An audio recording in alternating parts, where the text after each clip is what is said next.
ओम शांति। आज 23 जुलाई 2023 के बाबा के अनमोल अव्यक्त मधुर महावाक्य सुनेंगे। ये अव्यक्त मधुर महावाक्य अव्यक्त बाप दादा ने 16 मार्च 1995 को सुनाए थे, जिसमें आज बाप दादा अपने सर्व प्राप्ति संपन्न बच्चों को देख रहे हैं।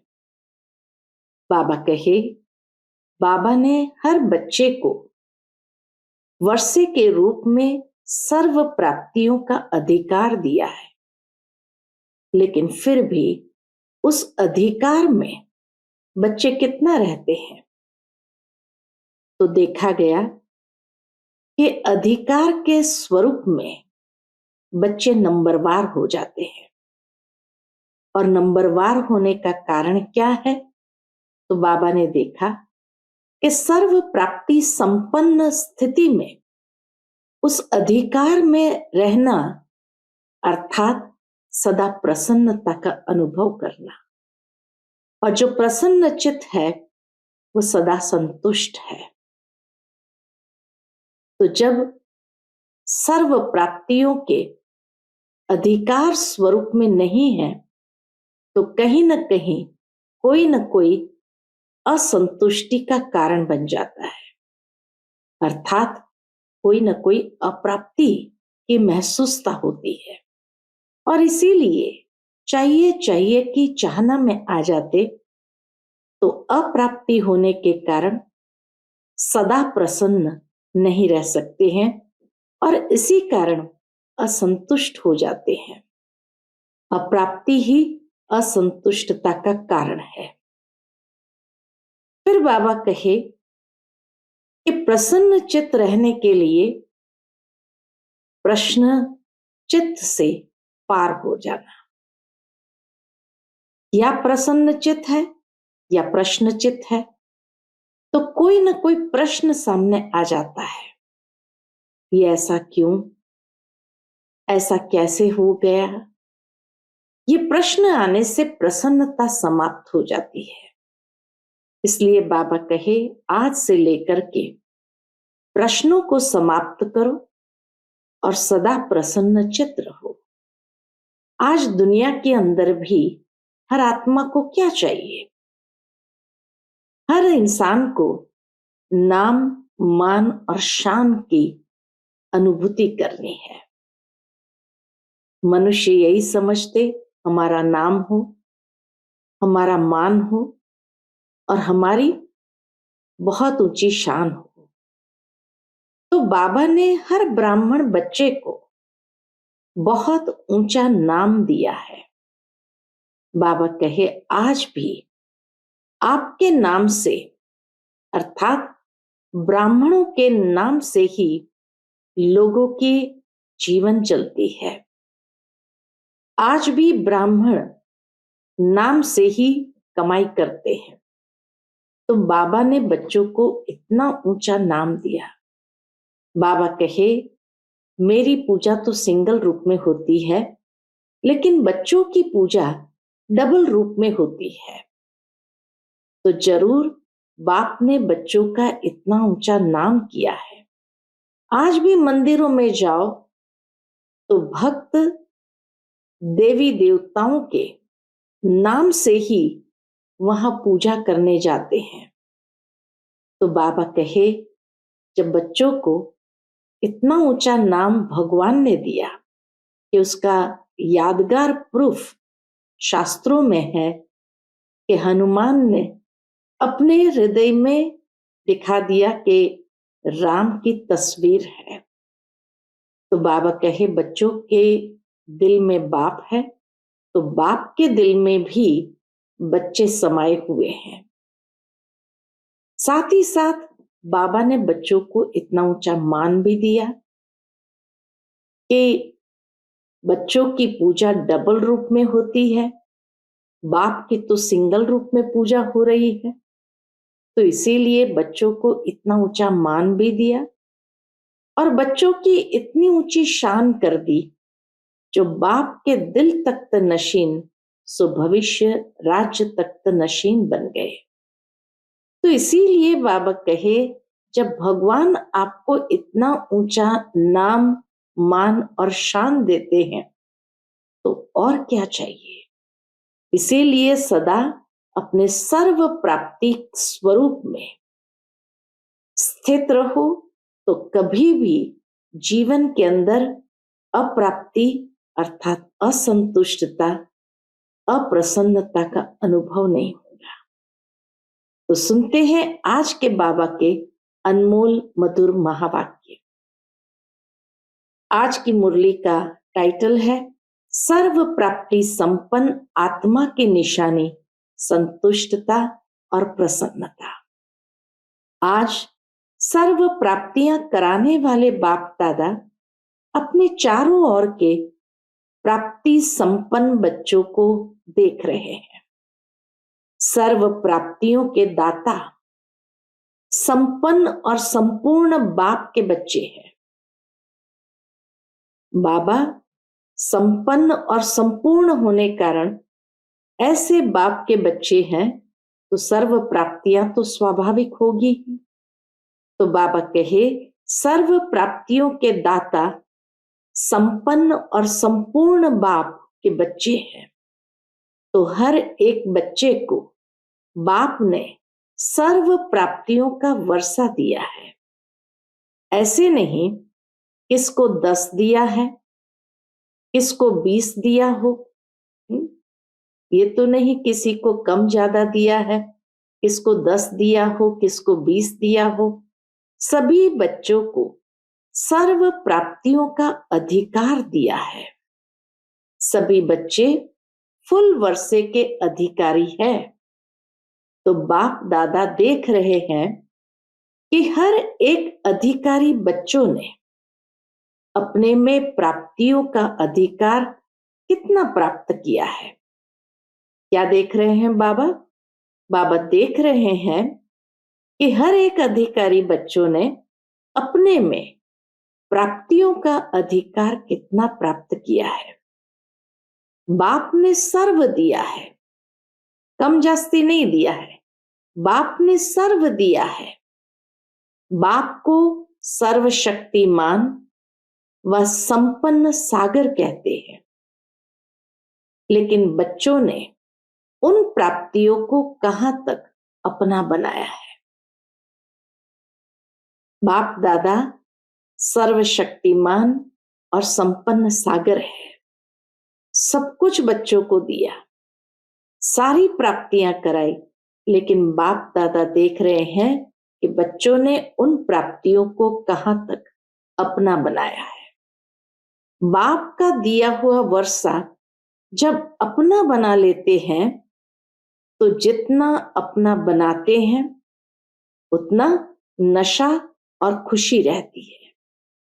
जितना प्राप्तियों को अपना बनाते हैं उतना नशा और खुशी रहती है कि मेरा खजाना है। दिया बाप ने, लेकिन अपने में धारण कर अपना बना लिया। जितना जितना अपने में उसकी धारणा करते हैं उतना उस खजाने को अपना बना देते हैं। तो क्या देखा? तो बाप दादा ने क्या देखा कि अपना बनाने में नंबरवार हो गए हैं।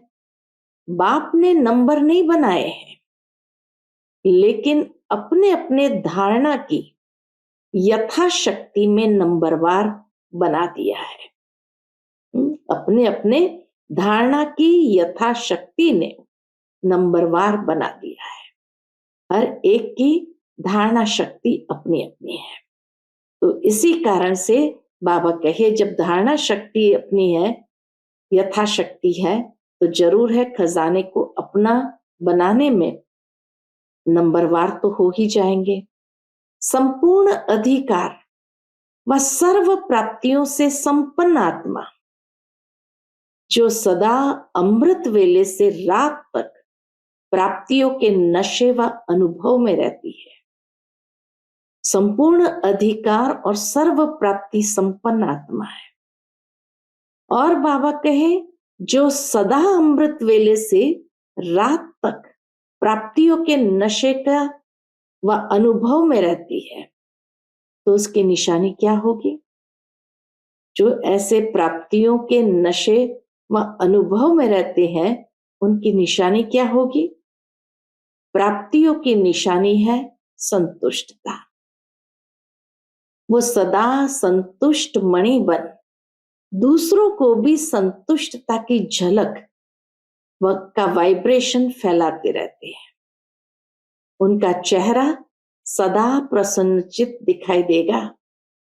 संतुष्ट मणि आत्मा का चेहरा सदा प्रसन्नचित दिखाई देगा। प्रसन्नचित अर्थात सर्व प्रश्नचित से न्यारा। उसके जीवन में प्रश्न नाम की कोई चीज हो ही नहीं सकती है। वो सदा प्रसन्नचित है। तो प्रसन्नचित अर्थात सर्व प्रश्नचित से न्यारा। कोई प्रश्न नहीं होगा, प्रसन्न होगा। क्यों, क्या, कैसे, ये सब समाप्त। तो ऐसे प्रसन्न चित्त बने हो। पिछली 2 मुरलियों में भी बाबा ने कहा था, वाई वाई नहीं करो, फ्लाई। तो बाबा बच्चों को प्रश्नों से पार ले जाने के लिए कितनी विभिन्न युक्तियां बताते हैं कि सर्व प्राप्ति स्वरूप बन करके रहो, उस अधिकार में रहो, तो कभी असंतुष्टि या कोई प्रश्न आ ही नहीं सकता है। तो बाबा कहे, तो ऐसे प्रसन्न चित्त बने हो कि अभी भी कभी कभी कोई प्रश्न उठता है कि ये क्या है, ये क्यों है, ये कैसे होगा, कब होगा। ये प्रश्न चाहे मन में चाहे दूसरों से उठता है, चाहे खुद के मन में चाहे दूसरों के प्रति उठता है। प्रश्न चित्त हो या प्रसन्न चित्त हो, क्या है? या कभी प्रश्न चित्त कभी प्रसन्न चित्त, क्या है? वैसे गायन है, क्या गायन है ब्राह्मणों के लिए? अप्राप्त नहीं कोई वस्तु ब्राह्मणों के खजाने में। ये गायन है। ये किसका, किन ब्राह्मणों का गायन है? आपका है या दूसरे आने वाले हैं? आप ही हो। बाबा कहे, आप ही हो जिसका गायन है कि अप्राप्त नहीं कोई वस्तु ब्राह्मणों के खजाने। तो जब कोई अप्राप्ति होती है ना, अप्राप्ति असंतुष्टता का कारण है। अप्राप्ति असंतुष्टता का कारण है। अपना अनुभव देखो, कभी भी मन असंतुष्ट होता है?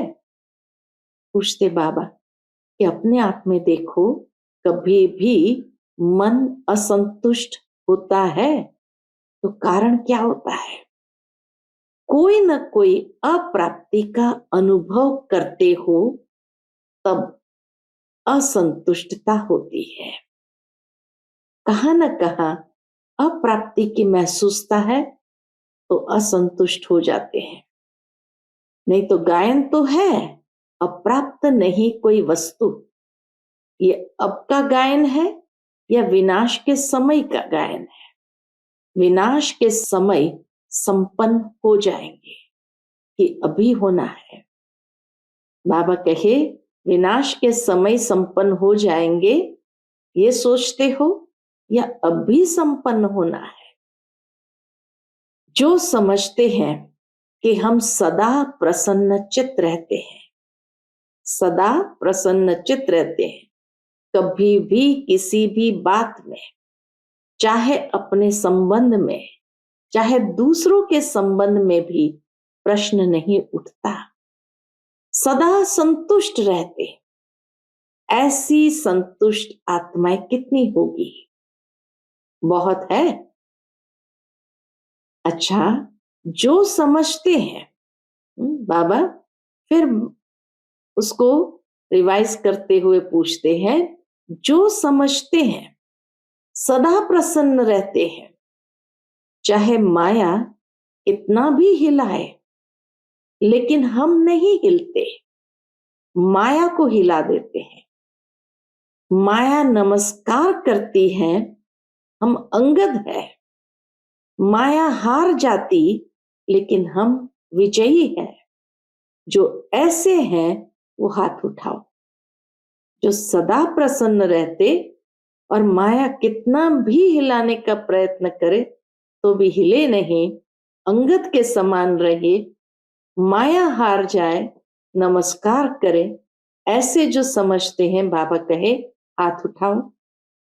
सदा शब्द याद रखना, कभी कभी वाले नहीं। तो बहुत थोड़ों ने हाथ उठाया। बाबा कहे बहुत थोड़े हैं, फोटो में कोई है। क्वेश्चन मार्क उठता तो है ना, क्वेश्चन मार्क डिक्शनरी से निकल जाए, ब्राह्मणों की डिक्शनरी से निकल जाए, हलचल भी ना हो। बाबा मिसाल देते, कंप्यूटर चलाते हो तो उसमें आता है ना, कंप्यूटर की भाषा में आता है कि कोई भी चीज को मिटाना है, डिलीट दबाया, सब समाप्त। तो बाबा कहे कंप्यूटर चलाते हो तो उसमें आता है ना, आपके बुद्धि रूपी कंप्यूटर में सदा फुल स्टॉप की मात्रा आए, बस क्वेश्चन कभी ना हो, फुल स्टॉप की मात्रा आए, क्वेश्चन मार्क, आश्चर्य की मात्रा खत्म। इसको कहा जाता है सदा प्रसन्न चित्त। कभी कोई प्रश्न उठे ही नहीं, सदा समाप्त, फुल स्टॉप। तो बाबा कहे उसको कहा जाता सदा प्रसन्न चित्त। ऐसा प्रसन्न चित्त औरों का भी क्वेश्चन मार्क खत्म कर देता है। नहीं तो स्वयं में अगर क्वेश्चन मार्क है तो कोई भी बात सुनेंगे, देखेंगे, कहेंगे हाँ ये तो होना नहीं चाहिए, लेकिन होता है, मैं भी समझती हूं होना नहीं चाहिए, मिक्स हो जाएंगे उनके साथ, दूसरे प्रश्न वालों के साथ मिक्स हो जाएंगे, उसके प्रश्न को और अंडरलाइन कर देंगे। तो जो खुद प्रश्नचित्त है वो दूसरों को भी प्रश्नचित्त बना करके उनके प्रश्न को भी क्या करेंगे, अंडरलाइन कर देंगे। अर्थात टेका तो दे दिया ना कि हाँ ये ठीक नहीं है, लेकिन होता है। तो बाबा कहे दूसरा कुछ भी हिलाने का प्रयत्न करे, लेकिन आपको हिलना नहीं है। तो प्रसन्न चित्त उसको नहीं किया, लेकिन और ही प्रश्न को बढ़ा दिया, उनके प्रश्न को भी बढ़ा लिया, एडिशन हो गई। वैसे एक का क्वेश्चन था, अभी 2 का हो गया, आपने टेका दे दिया, 1 से 2 का हो गया, 2 से फिर 4 का हो जाएगा। तो प्रसन्न चित्त वाइब्रेशन के बजाय कौन सा वाइब्रेशन क्रिएट हो गया, तो प्रसन्न चित्त वाइब्रेशन के बजाय प्रश्न चित्त का वाइब्रेशन जल्दी फैलता है। हाँ ऐसे है, साथ दे दिया, बाबा कहे साथ दे दिया, आश्चर्य की मात्रा आ गई, अच्छा है ना, हाँ तो फुल स्टॉप तो नहीं हुआ ना। चाहे अपने प्रति भी ये मेरे से होना नहीं चाहिए, ये मेरे को मिलना चाहिए, ये दूसरे को नहीं होना चाहिए, तो ये चाहिए चाहिए प्रश्न चित्त बना देती है, प्रसन्न चित्त नहीं। तो सभी का लक्ष्य क्या है, संतुष्ट प्रसन्न चित्त, ये लक्ष्य है। जिसका प्रसन्न चित्त होता है उसके मन बुद्धि के व्यर्थ की गति फास्ट नहीं होगी। जो प्रसन्न चित्त होगा उसके मन बुद्धि की गति व्यर्थ के रूप में फास्ट नहीं होगी। कैसे होंगे? सदा निर्मल निर्माण, सदा निर्मल निर्माण। निर्माण होने के कारण सभी को अपने प्रसन्न चित्त की छाया में शीतलता देंगे। जो प्रसन्न चित्त होंगे, प्रश्न चित्त नहीं होंगे, निर्माण होंगे, तो निर्माण होने के कारण सभी को अपने प्रसन्न चित्त की छाया में शीतलता देंगे। कैसा भी आग समान जला हुआ, बहुत गर्म दिमाग का हो, लेकिन प्रसन्न चित्त के वाइब्रेशन की छाया में शीतल हो जाएंगे। कमजोरी क्या आती है? पहली कमजोरी तो बाबा ने बताई कि दूसरों के प्रश्नों में हाँ में हाँ मिला देना। बाकी कमजोरी क्या आती है? सदा उस लक्ष्य को, संतुष्टता प्रसन्नता के लक्ष्य को क्यों नहीं प्राप्त कर सकते? कमजोरी क्या आती है? वैसे ठीक चलते हैं, अपने रीति से अच्छे चलते हो, लेकिन जब संबंध संपर्क में आते हो तो दूसरे की कमजोरी देखते, सुनते, वर्णन करते प्रभाव में आ जाते हैं। फिर कहते हो इसने किया ना, इसलिए मेरे से भी हो गया। फिर बाबा को एक्सक्यूज क्या देंगे कि इसने किया ना, इसलिए मेरे से भी हो गया। इसने कहा तभी मैंने कहा, उसने 50 बारी कहा, मैंने एक बारी कहा। फिर बाप के आगे भी बहुत मीठी मीठी बातें रखते हैं। क्या मीठी मीठी बातें रखते हैं? कहते हैं बाबा आप समझो ना, इतना सहन कहां तक करेंगे, फिर भी पुरुषार्थी है ना, तो थोड़ा तो आएगा ना। ऐसी मीठी मीठी बातें बाबा के साथ करते हैं। बाप को भी समझाने लगते हैं। यहाँ जो निमित्त है उन्हों को बहुत कथाएं सुनाते हैं। बाबा कहे जो निमित्त दादियां हैं उनको बहुत कथाएं सुनाते हैं। ऐसा था ना, ऐसा था ना, ऐसा था ना, ऐसे ऐसे की माला जपते हैं और इस तरह से दादियों को सुनाते हैं। बाप दादा सदा ही इशारा देते हैं कि ऐसी बातें 2 अक्षर में वर्णन करो, लंबी कथा नहीं सुनाओ, 2 अक्षर में वर्णन करो, लंबा वर्णन नहीं करो, क्योंकि ये व्यर्थ बातें बहुत चटपटी होती है। ये व्यर्थ बातें बाबा कहे बहुत चटपटी होती है, मजेदार लगती है। जैसे खाने में भी खट्टी मीठी चीजें हो तो अच्छी लगेगी ना। बाबा कहे जैसे खाने में भी खट्टी मीठी चीज हो तो अच्छी लगेगी ना, और फीकी सादी हो तो कहेंगे ये तो खाते ही रहते हैं। तो व्यर्थ बातें, व्यर्थ चिंतन, बोलना और करना, इसमें चलते चलते क्या होता है? इंटरेस्ट बढ़ जाता है। फिर सोचते हैं मैं तो नहीं चाहती थी। फिर क्या सोचते हैं? मैं तो नहीं चाहती थी, लेकिन उसने सुनाया ना, तो मैंने कहा कि अच्छा उसका सुन ले, दिल खाली कर दे। बाबा कहे उसकी तो दिल खाली हुई और आपने दिल भर ली। वो थोड़ा थोड़ा दिल में भरते भरते फिर संस्कार बन जाता है, और जब संस्कार बन जाता है तो महसूस ही नहीं होता कि ये रॉन्ग है। उनकी बातें, व्यर्थ की बातें सुनते सुनते अपने दिल में समाते हुए वो संस्कार बना देते हैं, और जब संस्कार बन जाता है तो महसूस ही नहीं होता कि ये रॉन्ग है।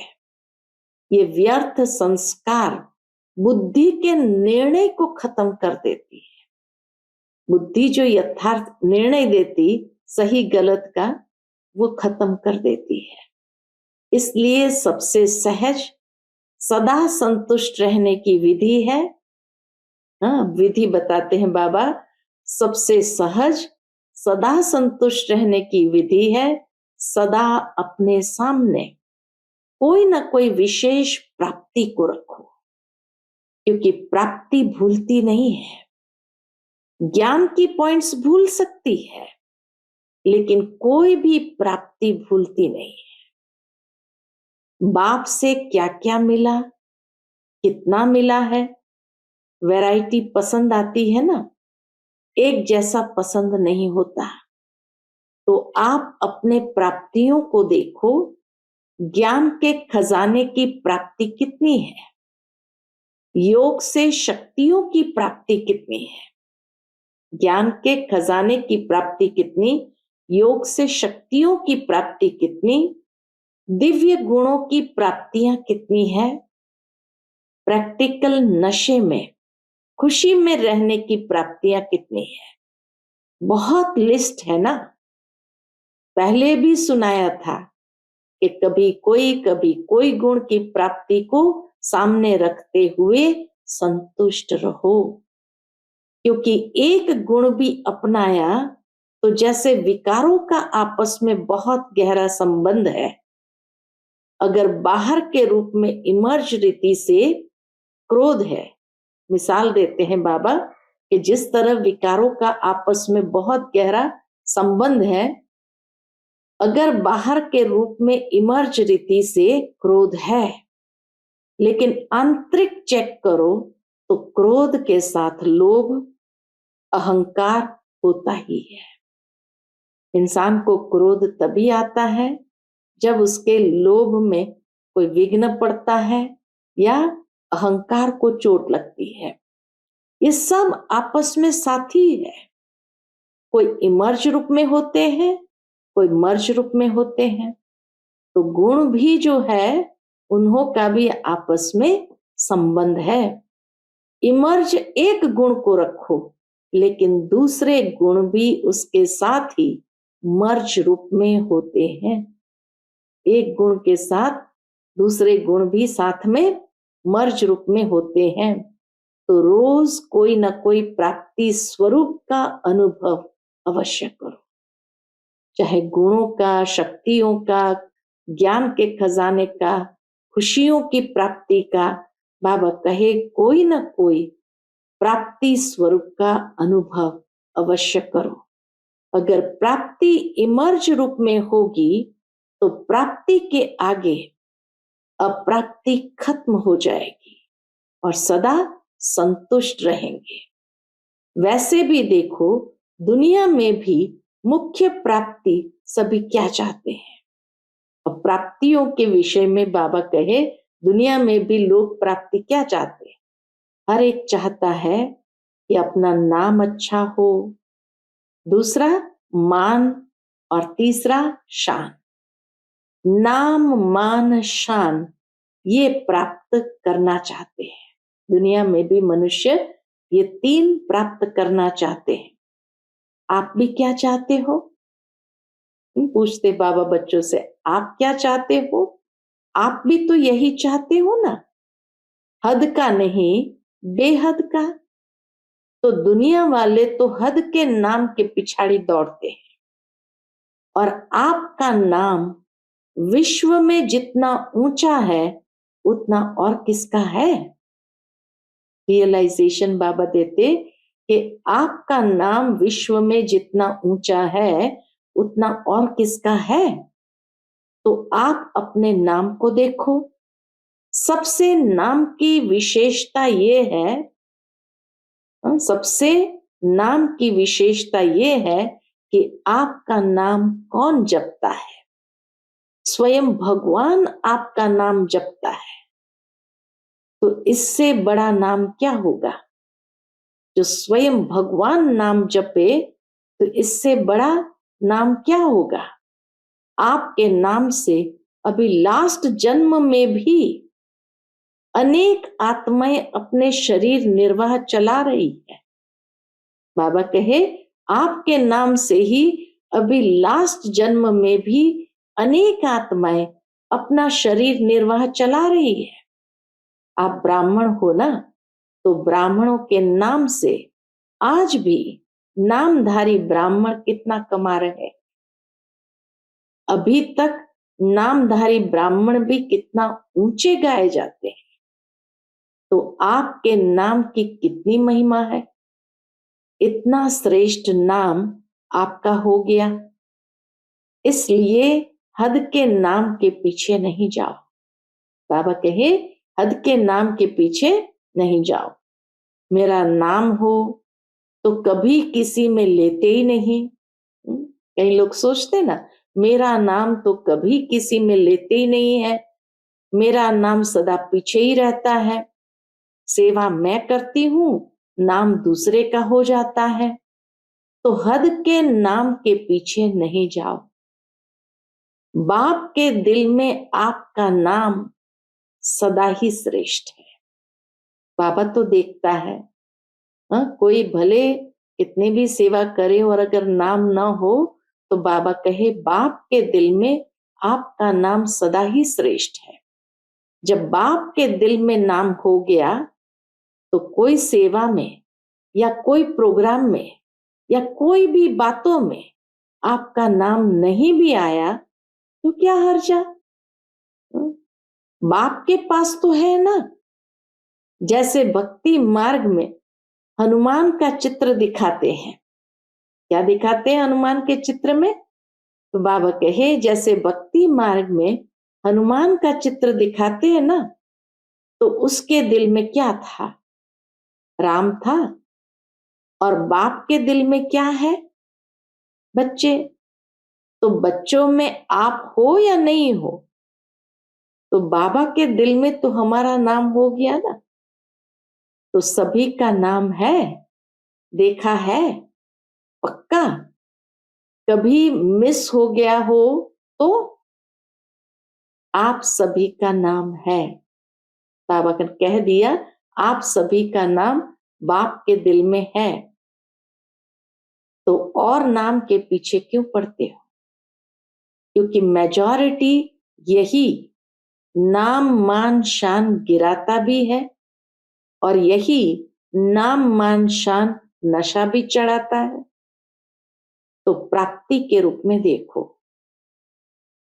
अगर मानो कोई कारण से आपका नाम गुप्त है और आप समझते हो कि मेरा नाम होना चाहिए, यथार्थ है, फिर भी अगर किसी आत्मा से हिसाब किताब के कारण या उसके संस्कार के कारण आपका नाम नहीं होता है, आप राइट हो, वो रॉन्ग है, फिर भी उसका नाम होता है, आपका नहीं, तो विजयी माला में आपका नाम निश्चित है। इसीलिए इसकी भी परवाह नहीं करो कि मेरा नाम हो।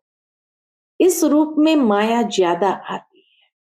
बाबा ने देखा कि इस रूप में माया बच्चों को ज्यादा सताती है, इसलिए अभी गलती से नाम मिस हो भी गया कोई हर्जा नहीं, लेकिन विजयी माला में आपका नाम मिस नहीं हो सकता। पहले आपका नाम होगा, उसका नहीं होगा। पहले आपका नाम होगा। तो अपने नाम की महिमा याद रखो कि मेरा नाम बाप के दिल पर है, मेरा नाम बाप के दिल पर है, विजय माला में है। अंत तक मेरा नाम सेवा कर रहा है। और आपका मान कितना है, नाम के साथ फिर मान भी चाहिए। और आपका मान कितना है, भगवान ने भी आपको अपने से आगे रखा है। पहले बच्चे तो स्वयं बाप ने मान दे दिया। कितना आपका मान है उसका प्रूफ देखो। बाबा प्रूफ भी देता है कि कितना आपका मान है, उसका प्रूफ देखो कि आपके जड़ चित्रों का भी लास्ट जन्म तक कितना मान है। चाहे जाने नहीं जाने, लेकिन कोई भी देवी देवता का चित्र होगा तो कितने मान से उसको देखते हैं। सबसे श्रेष्ठ मान अब तक आपके चित्रों का भी है। ये प्रूफ है। जब आपके चित्र ही इतने माननीय, पूजनीय है, तो जिसका मान रखा जाता है उसको पूजनीय माना जाता है। हमेशा कहते हैं ना, ये हमारे पूजनीय है, पूज्य है। तो प्रैक्टिकल प्रूफ है कि आपके चित्रों का भी मान है, तो चैतन्य में है, तब तो चित्रों का मान है। इतनी सुंदर बात बाबा ने कही। ये प्रूफ है, प्रैक्टिकल प्रूफ है कि आपके चित्रों का भी मान है, तो चैतन्य में है, तब भी चित्रों का मान है। अगर चैतन्य में मान नहीं होता तो चित्रों का कैसे मिलता? बाबा कहे, अगर चैतन्य में मान नहीं होता तो चित्रों को कैसे मिलता? बाप तो सदा कहते हैं पहले बच्चे, बच्चे डबल पूजे जाते हैं, बाप सिंगल। तो आपका मान बाप से ज्यादा हुआ ना, इतना श्रेष्ठ मान मिल गया। तो जब भी कोई हद के मान की बात आए तो सोचना कि आत्माओं का मान क्या करेगा। जब परमात्मा का मान मिल गया, ऐसे नहीं सोचो कि हम इतना कुछ करते हैं फिर भी मान नहीं देते, पूछते ही नहीं है। ये सोचना व्यर्थ है, क्योंकि जितना आप हद के मान के पीछे दौड़ लगाएंगे ना, तो ये हद की कोई भी चीज परछाई के समान है। परछाई कभी हाथ में नहीं आती है। परछाई के पीछे पड़ने से कभी परछाई मिलती है कि और आगे बढ़ती जाती है। जितना परछाई के पीछे भागो उतना परछाई और आगे बढ़ती जाती है। तो ये हद का मान, हद का नाम, ये परछाई है। ये माया के धूप में दिखाई देती है, लेकिन है कुछ भी नहीं। तो नाम भी आपको मिल गया, मान भी आपको मिला हुआ है, और शान कितना है? अपने एक एक शान को याद करो। और किसने शान में बिठाया?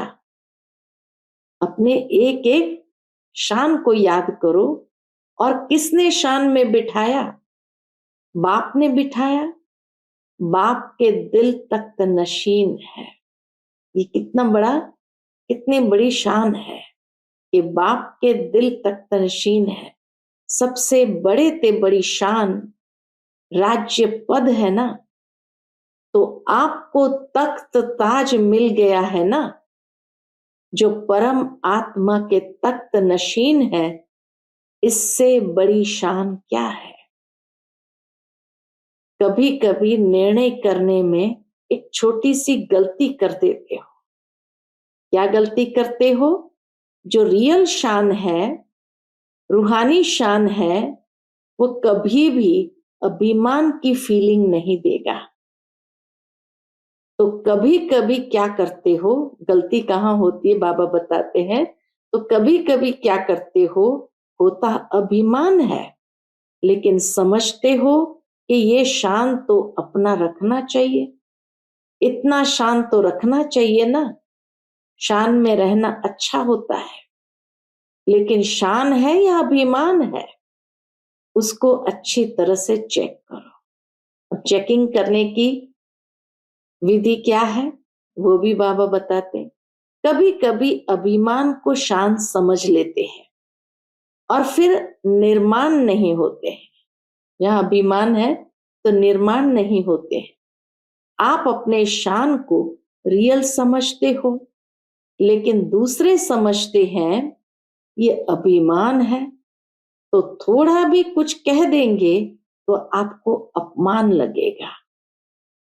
बाबा कहे रियल शान वाले निर्माण होंगे, और जहां अभिमान मिक्स होगा तो थोड़ा भी कभी किसी ने कुछ कह दिया तो अपमान लगेगा। अभिमान वाले को अपमान बहुत जल्दी फील होगा। ये विधि है चेक करने की कि अभिमान है या शान है। थोड़ा भी किसने हंसी में भी कुछ कह दिया तो अपमान लगेगा, ये अभिमान की निशानी है। सोचेंगे नहीं, मैं तो ऐसा हूं नहीं, ऐसे थोड़ी कहना चाहिए। तो निर्णय ठीक करो। उस समय निर्णय में कमी कर लेते हो, यथार्थ के बजाय मिक्स होता है और आप उसको यथार्थ समझ लेते हो। तो कहने में आता है कि ये है बहुत अच्छे, लेकिन बोल चाल उठना बैठना जो है वो अभिमान का लगता है। तो क्या कहते लोग भी कि ये है तो बहुत अच्छे, लेकिन बोल चाल उठना बैठना जो है ना वो अभिमान का लगता है। ये भी किसी ने कहा तो अपमान की फीलिंग आ जाएगी। इतना भी अगर किसी ने कहा कि है तो बहुत अच्छा, लेकिन थोड़ा अभिमान आ जाता है, तो इतना भी कहा तो भी अपमान की फीलिंग आ जाएगी। तो स्वमान और अभिमान के अंतर को भी चेक करो। स्वमान कितना बड़ा है, शान कितनी बड़ी है। उस बेहद के नाम मान और शान को सदा इमर्ज रखो, मर्ज नहीं इमर्ज करो। जैसे याद में कभी कभी अलबेलापन आ जाता है तो कहते हैं हम है ही बाप के, याद क्या करें। लेकिन इमर्ज संकल्प से प्राप्ति का अनुभव होता है। ऐसे ही हर धारणा में अलर्ट रहो, अलबेले नहीं बनो, क्योंकि समय समीप आ रहा है और समय समीप क्या सूचना दे रहा है। समय समीप क्या सूचना दे रहा है, समान बनो, संपन्न बनो। तो समय की चैलेंज को देखो और सर्व प्राप्तियों से संपन्न बनो। अच्छा, चारों ओर के सदा सर्व प्राप्ति स्वरूप आत्माएं, सदा संतुष्ट, सदा प्रसन्न चित्त रहने वाली श्रेष्ठ आत्माएं, सदा स्वयं को श्रेष्ठ नाम मान शान के अधिकारी अनुभव करने वाली समीप आत्माएं, सदा सर्व को संतुष्टता के वाइब्रेशन की लाइट माइट देने वाले प्रसन्न चित्त आत्माओं को बाप दादा का याद प्यार और नमस्ते। आज का बाप दादा का मधुर वरदान है, हर सेकंड स्वयं को भरपूर अनुभव कर सदा सेफ रहने वाले स्मृति सुसमर्थ स्वरूप भव। हर सेकंड स्वयं को भरपूर अनुभव कर सदा सेफ रहने वाले स्मृति सुसमर्थ स्वरूप भव। बाप दादा द्वारा संगम युग पर जो भी खजाने मिले हैं उनसे स्वयं को सदा भरपूर रखो। जितना भरपूर उतना हलचल नहीं। भरपूर चीज में दूसरी कोई चीज आ नहीं सकती। ऐसे नहीं कह सकते कि सहन शक्ति व शांति की शक्ति नहीं है। थोड़ा क्रोध या आवेश आ जाता है। कोई दुश्मन जबरदस्ती तब आता है जब अलबेलापन है या डबल लॉक नहीं है। कौन सा डबल लॉक? याद और सेवा का डबल लॉक लगा दो।